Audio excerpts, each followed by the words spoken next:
negativo pero yativo, y les recomendaban a estos niños asistir a escuelas especiales de manera temporal o permanente para modificar sus condiciones físicas y mentales, para luego reinsertarlos a la sociedad sin ninguna debilidad. La industria del cine y la televisión también tuvieron un papel protagónico en reforzar de alguna manera la imagen negativa de las personas con discapacidad, al producir películas en las que aparecían personajes de villanos con discapacidades, eran ciegos, amputados, con malformaciones físicas, etc. Con el tiempo, buscaron el balance y salieron a la luz pública varias películas y series en las que se resaltaban las cualidades de las personas con discapacidad. Por ejemplo, The Good Doctor, que últimamente un canal de televisión lo ha estado difundiendo.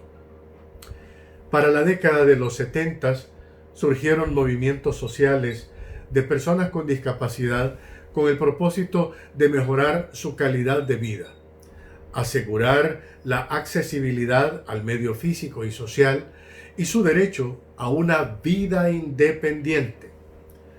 Nacieron dos movimientos para tratar de aproximarse a un concepto científico de la discapacidad y comprender mejor la situación biopsicosocial de ellos. Uno de estos movimientos fue el modelo biológico, promovido por el británico Paul Hunt, que se centra en las características físicas de la discapacidad.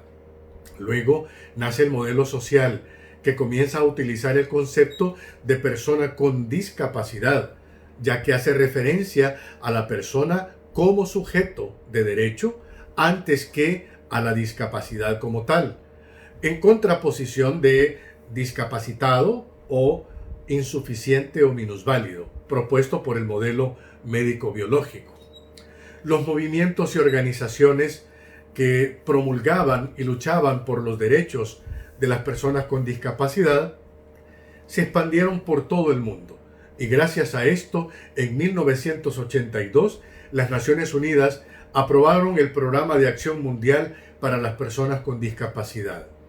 Este programa propuso que los derechos de las personas con discapacidad no deben reducirse únicamente a las medidas de rehabilitación, sino que se debe ver su situación de manera integral, asegurando además el acceso a la vida familiar, el empleo, la educación, la vivienda, la seguridad social, la participación en grupos sociales y políticos, las actividades religiosas, las relaciones sexuales y afectivas, el acceso a las instalaciones públicas y la libertad de movimiento.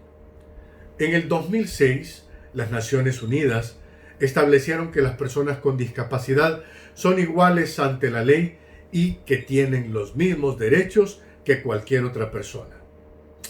Como ven, ha sido importante, pertinente hacer este recorrido histórico para que vayamos viendo cómo fue evolucionando los calificativos, el lenguaje que se utilizaba para nominar a las personas con discapacidades. Débiles, por otro lado, se les llamaba locos, dunditos, etc. Entonces, esto ha venido cambiando. Ahora, vamos a ver lo que dice la Ley de Equidad y Desarrollo Integral para las Personas con Discapacidad. Esta ley promovida y promulgada en Honduras para definir el término de discapacidad. Esta ley dice que es cualquier tipo de deficiencia física, mental o sensorial que en relación con la edad y medio social limite sustancialmente la integración y realización de las actividades del individuo en la sociedad, ya sea de tipo familiar, social, educacional o laboral. ¿Por qué decimos persona con discapacidad y no persona discapacitada? Pues ya lo dijimos anteriormente, pero cuando hablamos de persona con discapacidad, Estamos anteponiendo la palabra persona porque destacamos su condición de sujeto, de individuo, con derechos, con una cualidad o característica que es su discapacidad. Y no nos centramos en su condición física como tal o en su condición mental o sensorial. Las discapacidades pueden ser temporales o permanentes, únicas o múltiples, es decir, más de una discapacidad. Por ejemplo, una persona puede ser ciega y también ser sorda a la vez. Evitemos los términos peyorativos. ¿Cuáles son estos términos? Aquellas expresiones que durante muchos años y como producto de los prejuicios sociales le han hecho mucho daño a las personas con discapacidad. Por ejemplo, dundito o dundita, retrasado mental, mongol, tonto, tarado, deficiente. Todos estos términos eran utilizados para designar a lo que hoy conocemos como persona con discapacidad intelectual o cognitiva. O, por otro lado, otros términos despectivos eran loco, orate, chiflado, loquito, para nominar a aquellas personas con discapacidad psicosocial o psíquicas. También se utilizaba el término enfermito, que era usado para personas con discapacidad intelectual, por ejemplo, una persona con síndrome de Down. También común el término cieguito. Se le debe llamar persona ciega o invidente. Se comete el error muchas veces de llamarles no videntes. Esto es muy común en los medios de comunicación. Esto no es correcto, porque las personas con discapacidad física no se les puede llamar no caminantes, por ejemplo. Esta corrección me la hizo un buen amigo que es invidente. Una persona que tiene visión parcial es una persona con reducción visual o con pérdida parcial de la visión. Otro término, sordomudos. Lo correcto es llamarles personas sordas o personas con hipoacusia o reducción auditiva. Si no han perdido la audición en su totalidad, se les puede llamar personas con pérdida auditiva o con restos auditivos.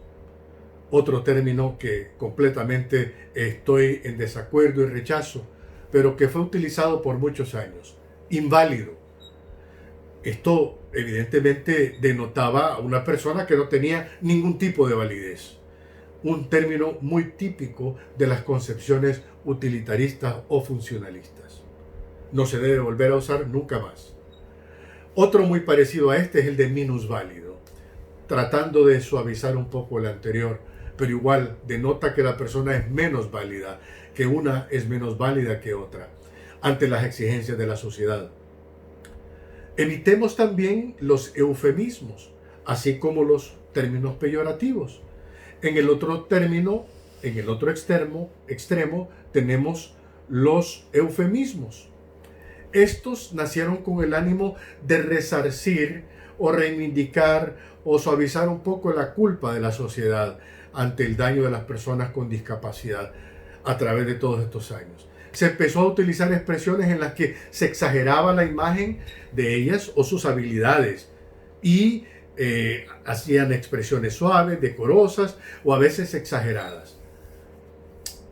Esto es de mucha importancia, reconocer en primer lugar que todos tenemos diferencias, todos somos diferentes, que no somos iguales.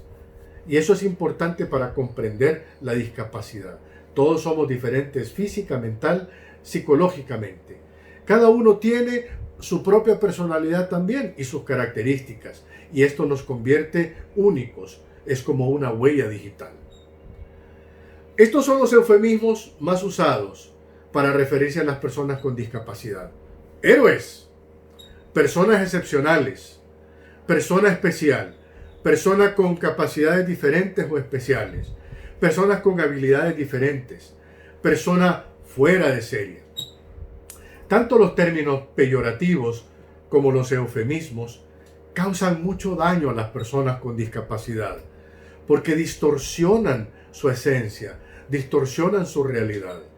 Por una parte, los términos peyorativos minimizan sus capacidades reales, que tiene una persona con discapacidad. Y por otra parte, los eufemismos alimentan una expectativa falsa, sobrevalorada de la realidad. ¿Y qué pasa al momento de que esta persona con discapacidad aterriza en la realidad? Se sienten defraudados, confundidos, porque la sobrevaloración que han tenido no concuerda con esa realidad. El lenguaje inclusivo, mis estimados, debe ir a la par de acciones concretas y no solo de una retórica con tintes heroicos. Detrás del lenguaje inclusivo debe ir un compromiso de las familias, centros educativos, trabajos, sociedades y del país. Promover una cultura que pase de la corrección semántica al ejemplo inclusivo, efectivo y real. Porque no es un acto de caridad, no es una opción tampoco, es un derecho humano. Gracias por su atención y si desean comunicarse conmigo lo pueden hacer al correo siguiente: psicoorientador1@gmail.com. Y recuerden, quédate en casa, salva tu vida y de los tuyos. Gracias.